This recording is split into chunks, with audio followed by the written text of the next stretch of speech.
weather control. Bryan? All right, Elliot, we've been tracking this hour by hour, minute by minute, really, here on real-time Doppler 4. Now, there's the eye. It's very obvious right there.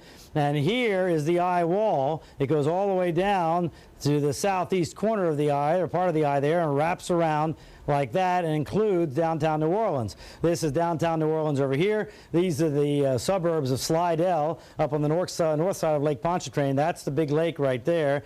Now, the worst of this from a flooding standpoint looks like it's going to happen on the Mississippi coast here to the west of Biloxi. Biloxi is just up under where it says the 4 up there. Let me move that and you can see that's where Biloxi, Mississippi is, right up here. But the worst of it, because here's the rotation around the storm and it's pushing the water up on the Gulf Coast right there, and the storm surge there is estimated that it will be in the 20 to 25 foot range with waves on top of that.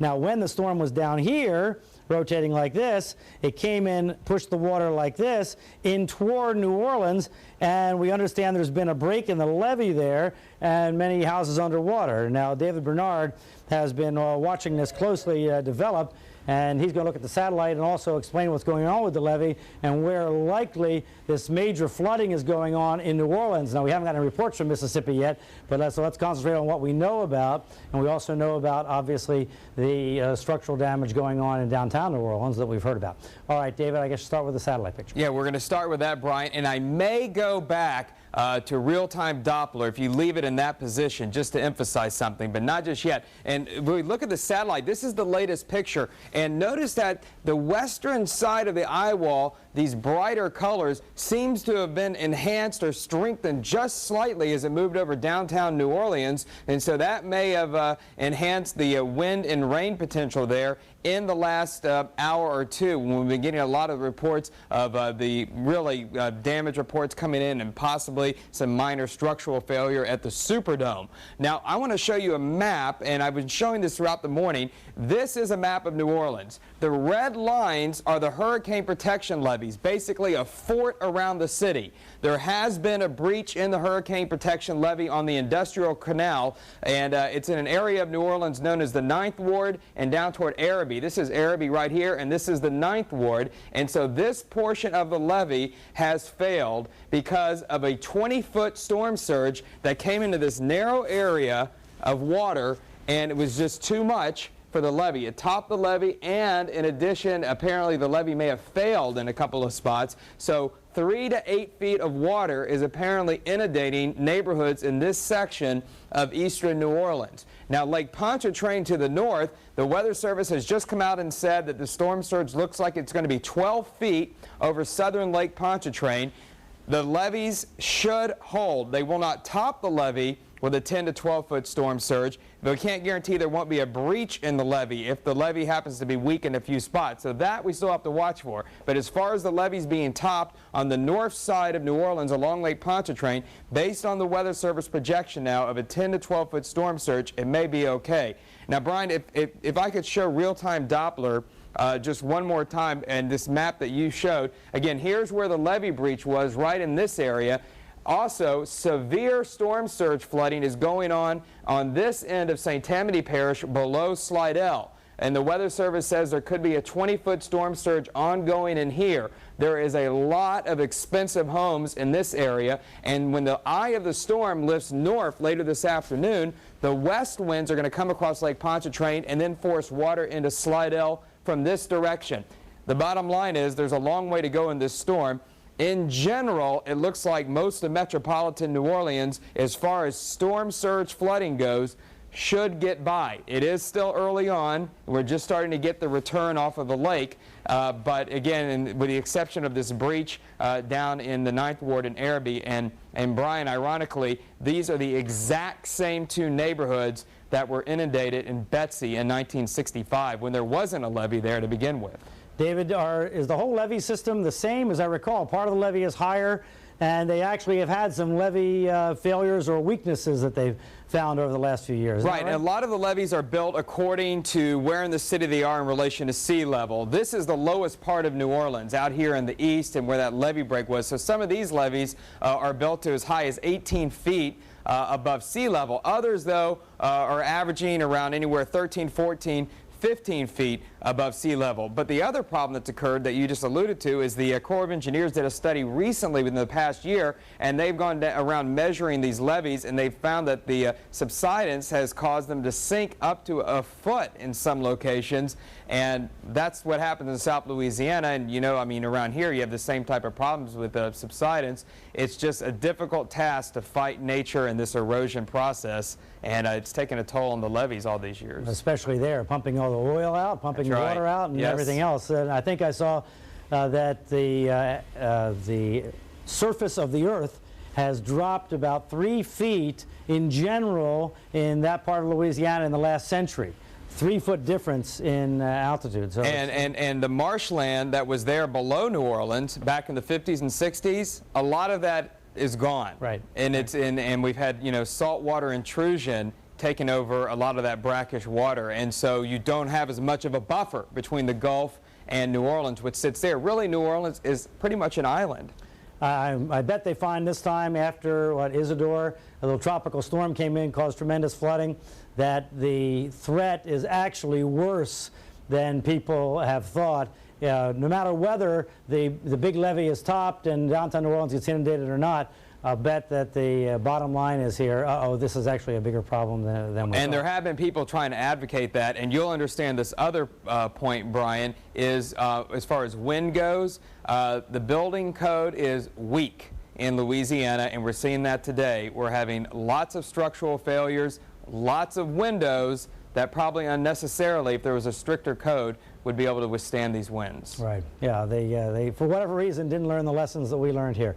All right, David, thanks very much. There are some new pictures that we have late tonight before the sun went down. The Coast Guard put up their helicopter to show us some of the flood damage around New Orleans. A lot of the neighborhoods here have extreme flooding, especially east of New Orleans in St. Bernard Parish. They have more than 40,000 homes there with significant water damage. We've been talking to you about the different venues in New Orleans that have been impacted by the storm, including the Superdome. Rob, memories of Hurricane Andrew come to mind when you look at these pictures. We couldn't really get a feel for the damage until the first aerial views of the destruction came into the newsroom. Once in the air, you can see for yourself Hurricane Katrina has hit with catastrophic results. The first help is in flight, tediously towering over the city of New Orleans, now underwater, searching house by house for frantic residents who have scrambled to their roofs fleeing the floods. Suddenly, a daring rescue by the Coast Guard, trying to reach this person panicking high atop his home. Got a rescue in progress. United States Coast Guard just pulled this man off the roof. The search for the stranded is just beginning as you get the first bird's-eye view of the devastation from downtown near the Superdome, where more trapped residents wait patiently as the world around them wilts. I'm going to push in here tight to the Hyatt Hotel, and you can see that every single window here throughout this Hyatt Hotel is absolutely blown out. Move to the neighborhoods, and there's no telling what can be saved. Next time when you say leave, we gonna leave. That's all. They have a lot of people inside of their attics. They are screaming. We can hear them, and we're trying to get them out right now. Though many of these homes are still standing, they're completely contaminated by the now stagnant water. At this marina, something sparked flames. There's absolutely no way for fire department to get to this area. And nearby, the hurricane has stacked the boats like Tonka toys. On the ground, the storm's power and fury gulfed up the Gulf Coast as it came ashore, a Category 4 hurricane. In Mobile, Alabama, the storm surge flooded Interstate 10, leaving this city underwater, with trees and live wires down everywhere. In Mississippi, Gulfport was slammed by the strongest reported winds on the right side of the eye wall, while in Biloxi, cars crash into each other while floating in the floods. Back in Louisiana, as those who weathered the storm emerge from their hideouts, many have no idea the horror that awaits them. We're all walking around in the same predicament. You can see the looks on their face. We're going to smile and tell you hi, but in our hearts, we're hurting. The 10 major hospitals in New Orleans are running on backup generators. Now, authorities are saying tonight it could take 2 months before power can be fully restored.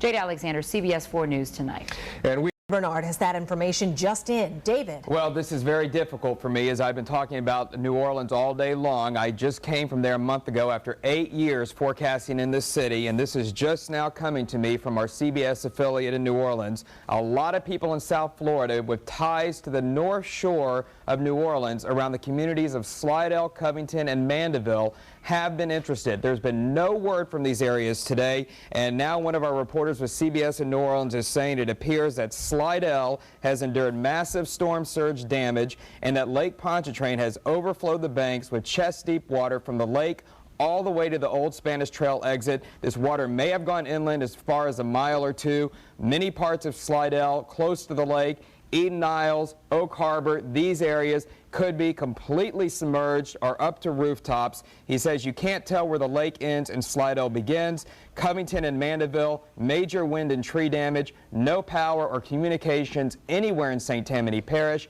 All residents are banned from returning to the parish until further notice. This is a huge developing situation in addition to the crisis in New Orleans where scenes like this were played out today. Why were they played out like this? Because New Orleans is a bowl, and it's unbelievable how sensitive and prone the city is to flooding because we have water here. By the way, this is Slidell, this tan area right in here. A massive surge apparently has come in from the west and inundated this community up to the north, this suburban community of New Orleans. Earlier today, the levees were breached in this area of New Orleans where water rushed in from the east from the Gulf. So when you have water surrounding you from all sides, almost any direction the wind may come from in a major hurricane, someone is going to get storm surge flooding. And it appears these two places are the biggest locations tonight where it appears a really big disaster is unfolding. A map will show you the outline of the hurricane protection levee system in red across New Orleans, but this is designed for a fast-moving Category 3 storm.